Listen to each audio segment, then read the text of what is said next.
धर्म की जय हो। हेलो दोस्तों, कैसे हैं आप सभी। चलिए सुनते हैं एक और नई कथा। आखिर क्यों एक चूहिया ने पवन देव, सूर्य देव, बादल देव व पर्वत देवता से शादी करने से किया इनकार। बहुत समय पहले की बात है। एक साधु अपने पत्नी के साथ नदी के तट पर रहते थे।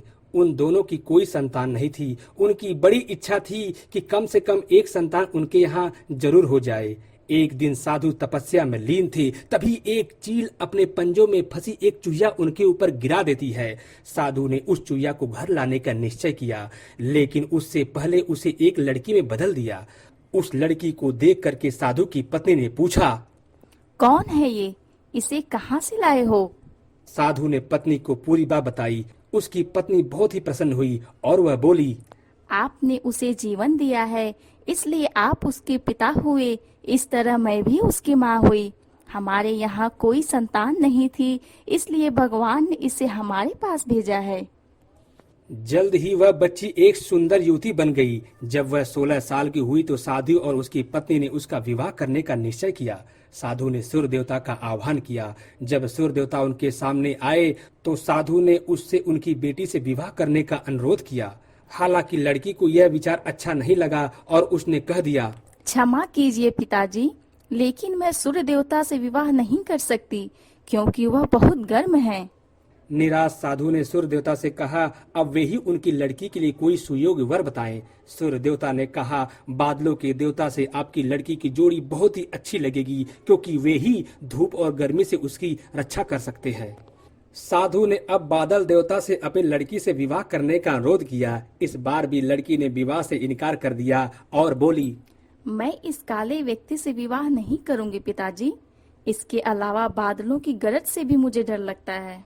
साधु फिर से उदास हो गए और उसने बादल देवता से अनुरोध किया कि वे ही कोई सुयोग्य वर सुझाए।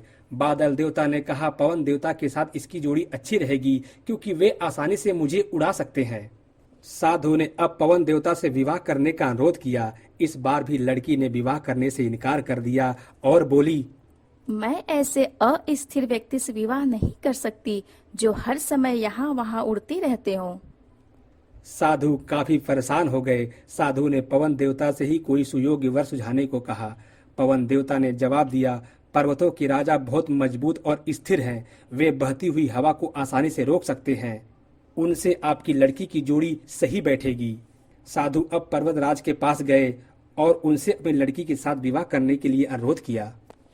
हालांकि इस बार भी लड़की ने विवाह करने से इनकार कर दिया और कहा, मैं ऐसे किसी व्यक्ति से विवाह नहीं कर सकती जो इतना कठोर और ठंडा हो।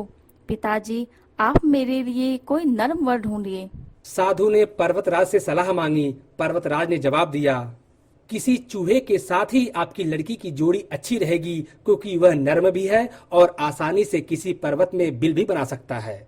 इस बार लड़की को वर पसंद आ गया। साधु काफी हैरान हुए और बोले, भाग्य का खेल कितना निराला है। तुम मेरे पास एक चूहिया के रूप में आई थी और मैंने तुम्हें लड़की का स्वरूप दिया था। चूहिए के रूप में जन्म लेने के कारण तुम्हारे भाग में चूहे से ही विवाह करना लिखा था और वही हुआ। और अंत में साधु ने फिर से प्रार्थना शुरू कर दी और लड़की को दोबारा चूहिया बना दिया। दोस्तों, अगर आप लोगों को यह वीडियो अच्छा लगे तो प्लीज़ आप हमारे वीडियो को लाइक करें और हमारे चैनल को सब्सक्राइब करें। मन में कोई प्रश्न या सुझाव हो तो कमेंट बॉक्स के माध्यम से ज़रूर बताएं। आप सभी लोगों का वीडियो देखने के लिए बहुत बहुत धन्यवाद।